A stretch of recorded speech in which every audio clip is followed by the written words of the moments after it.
द्वितीय द्युननाथे तो यमृत्युर्भविष्यति तद दोष परिहारार्थम शिव सहस्रकम जपे। तो मित्रों, महर्षि पराशर बृहद पराशर होरा शास्त्रम के 55वें अध्याय के 41वें श्लोक में चंद्रमा की महादशा में गुरु की अंतरदशा का वर्णन करते हुए कहते हैं कि यदि गुरु आपकी कुंडली में अशुभ हो, दशानाथ से 8वें 12वें में बैठा हो, तो निश्चित रूप से अगर ये गुरु आपके ऊपर आता है तो हानि करता है। परंतु कहते हैं कि द्वितीय द्युननाथे तु, दूसरे या 7वें घर का मालिक होकर के ऐसा गुरु, या फिर दूसरे और 7वें घर के मालिकों के साथ में बैठा हुआ हो तो निश्चित रूप से अपमृत्यु का कारक होता है। ऐसा गुरु आपके जीवन में अकाल मृत्यु भी दे सकता है अथवा मृत्यु तुल्य कष्ट भी दे सकता है ऐसा गुरु, ठीक है। इस गुरु को आप समझिए। और ऐसे दोष यदि आपके ऊपर चंद्रमा की महादशा चल रही हो और अंतरदशा में गुरु आवे और इस तरह का कोई भी फल आपको मिल रहा है, दुष्फल, जैसा कि आप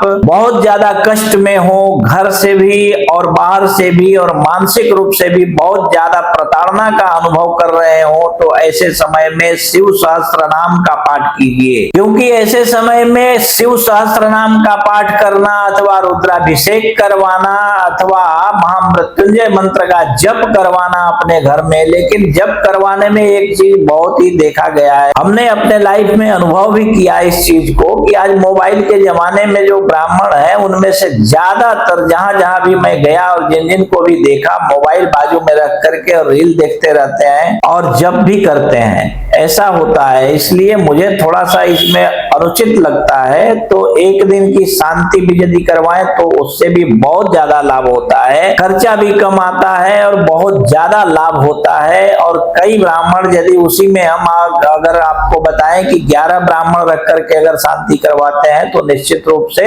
मंत्रों का जप भी पूरा हो जाता है। और शुद्ध वैदिक अनुष्ठान करवाइए, किसी भी वैदिक ब्राह्मण को ही सर्वप्रथम चयन कीजिए। बहुत सारे लोग देखते हैं, अरे पंडित जी है ना, कुछ तो धार्मिक ही करवाएंगे, बुला लो। अरे भैया क्या बुला लो, ऐसे आप चाइना का माल खरीदते हो क्या? फिर बाद में बोलोगे कि यार हमने तो पूजा भी करवाया था, कुछ हुआ नहीं। कैसे होगा? आप चाइनीज माल खरीदोगे तो उसकी टिकाऊ की गारंटी तो है नहीं। तो कहते हैं कि अच्छे ब्राह्मणों के साथ में इसकी शांति करवाइए, ठीक है। और स्वर्णदान मिति प्रोक्तम सर्व कष्ट निवारणम, कहते हैं कि यदि चंद्रमा की महादशा में गुरु की अंतरदशा चल रही हो और ऐसा गुरु आपको मृत्यु तुल्य कष्ट दे रहा हो या फिर जो है बहुत ज्यादा कष्ट की प्राप्ति हो रही हो, जैसा कि मैंने अगले ऊपर वर्णन किया हुआ है, आपने सुना, तो इस तरह के दोषों से निवारण की प्राप्ति हेतु आप स्वर्ण दानम इति प्रोक्तम, है ना, स्वर्ण का दान कीजिए, सोने का दान कीजिए, किसी ब्राह्मण को दान कीजिए गुरु के लिए, तो सर्व कष्ट निवारणम, सभी कष्टों का निवारण हो जाता है, ठीक है। तो इसी प्रकार आप भी अपनी कुंडली देखिए और अपने बारे में समझ लीजिए। और यदि इसके बाद भी आपको आपकी कुंडली समझ में न आ रही हो तो आप किसी कुशल श्रेष्ठ विद्वान ज्योतिषी को अपनी कुंडली दिखाइए। और कोई श्रेष्ठ विद्वान आपको आपके आजू बाजू में ना मिले तो आप अपनी कुंडली हमें दिखा सकते हैं। आप देश विदेश कहीं भी रहते हो, फोन कीजिए, फोन पर ही हम आपकी कुंडली देखकर एक एक बात विस्तार पूर्वक समझाकर बतला देंगे, ठीक है।